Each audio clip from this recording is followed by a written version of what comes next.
काल भैरव को प्रसन्न करने के लिए कौन कौन से उपाय किए जा सकते हैं और काल भैरव की कथा।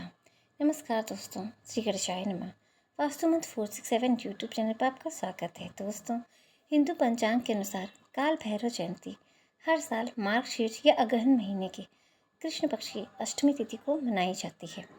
अष्टमी तिथि की शुरुआत 22 नवंबर 2024 को शाम 6:07 पर होगी। वहीं इसका समापन 23 नवंबर को रात के 7:56 पर होगा।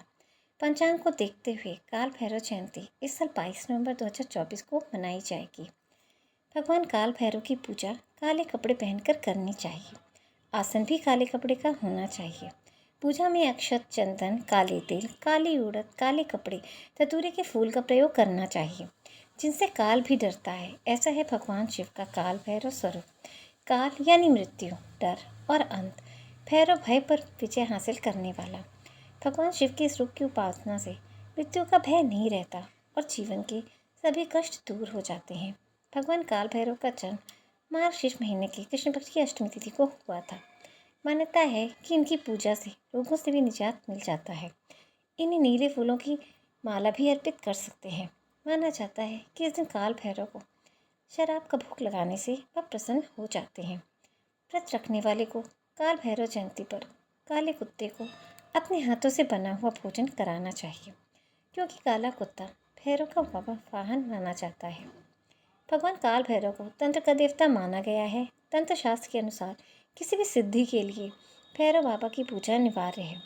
इनकी कृपा के बिना तंत्र साधना अधूरी रहती है। इनके पावन रूप माने जाते हैं। इनकी कृपा प्राप्त करके भक्त निर्भय और सभी कष्टों से मुक्त हो जाते हैं। काल भैरव जयंती पर कुछ आसान उपाय कर आप भगवान काल भैरव को प्रसन्न कर सकते हैं।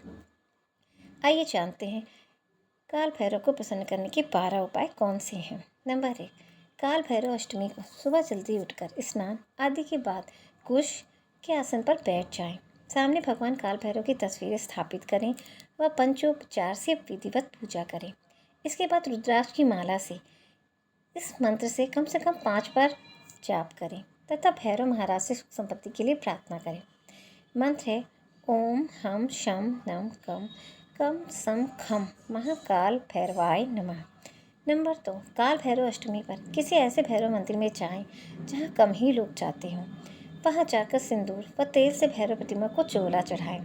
इसके बाद नारियल, पुए, जलेबी आदि का भोग लगाएं। मन लगाकर पूजा करें। बाद में जलेबी आदि का प्रसाद बांटें। याद रखिए, अपूज्य भैरव की पूजा से भैरव नाथ विशेष प्रसन्न होते हैं। नंबर 3, काल भैरव अष्टमी के समीप स्थित किसी शिव मंदिर में जाएं और भगवान शिव का जल से अभिषेक करें और उन्हें काले तिल अर्पण करें। इसके बाद मंदिर में कुछ देर बैठकर मन ही मन ओम नमः शिवाय मंत्र का जाप करें। नंबर 4, काल भैरव अष्टमी की सुबह भगवान काल भैरव की उपासना करें और शाम के समय सरसों के तेल का दीपक जलाकर समस्याओं से मुक्ति के लिए प्रार्थना करें। नंबर 5, काल भैरव अष्टमी पर 21 बेल पत्रों पर चंदन से ओम नमः शिवाय लिखकर शिवलिंग पर चढ़ाएं। साथ ही एक मुखी रुद्राक्ष भी अर्पण करें। इससे आपकी सभी मनोकामनाएं पूरी हो सकती हैं। नंबर 6, काल भैरव अष्टमी को एक रोटी लें। इस रोटी पर अपनी तर्जनी और मध्यमा उंगली से तेल में डुबोकर लाइन खींचिए।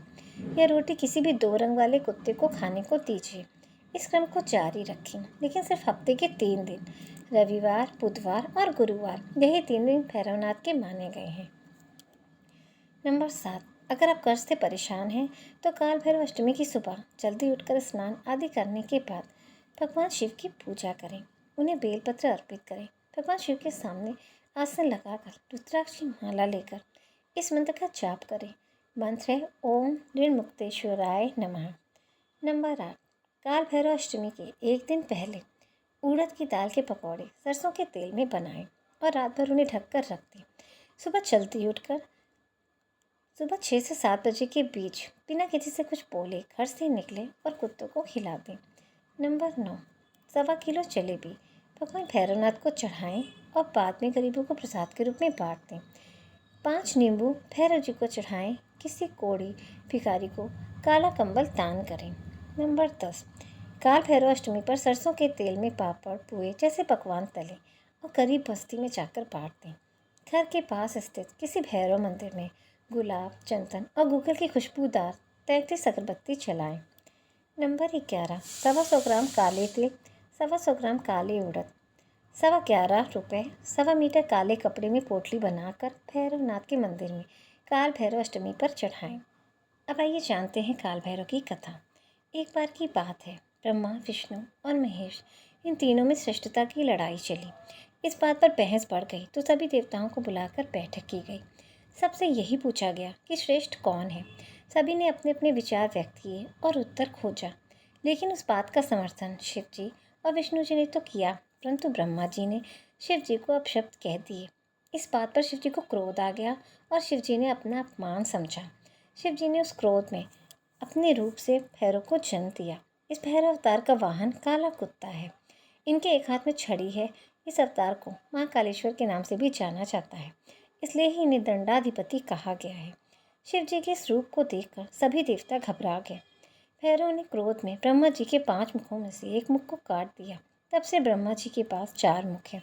इस प्रकार ब्रह्मा जी के सर को काटने के कारण भैरव जी पर ब्रह्म हत्या का पाप आ गया। ब्रह्मा जी ने भैरव बाबा से माफ़ी मांगी, तब जाकर शिव जी अपने असली रूप में आए। भैरव बाबा को उनके पापों के कारण दंड मिला, इसीलिए भैरव को कई दिनों तक भिखारी की तरह रहना पड़ा। इस प्रकार कई वर्षों बाद वाराणसी में इनका दंड समाप्त होता है। इनका एक नाम दंड पाणी पड़ा था। इस प्रकार भैरव जयंती को पाप का दंड मिलने वाला दिवस भी माना जाता है। दोस्तों, यह तमाम जानकारी जनरुचि को ध्यान में रखकर दी जा रही है। ज्योतिष और धर्म के उपाय और सलाहों को अपनी आस्था और विश्वास पर आजमाएं। वीडियो का उद्देश्य मात्र आपको बेहतर सलाह देना है। इस संदर्भ में हम किसी प्रकार का कोई दावा नहीं करते हैं। दोस्तों, आज की वीडियो आपको कैसी लगी कमेंट में ज़रूर बताएं। वीडियो आपको अच्छी लगी कमेंट बॉक्स में जय माँ लक्ष्मी लिखना ना भूलें। माता लक्ष्मी हमेशा आप पर अपनी कृपा बनाए रखें। दोस्तों, वीडियो को लाइक, शेयर और चैनल को सब्सक्राइब कर लें ताकि हमारी आने वाली हर नई वीडियो का नोटिफिकेशन आपको मिलता रहे। वीडियो के अंत तक बने रहने के लिए धन्यवाद। Thank you.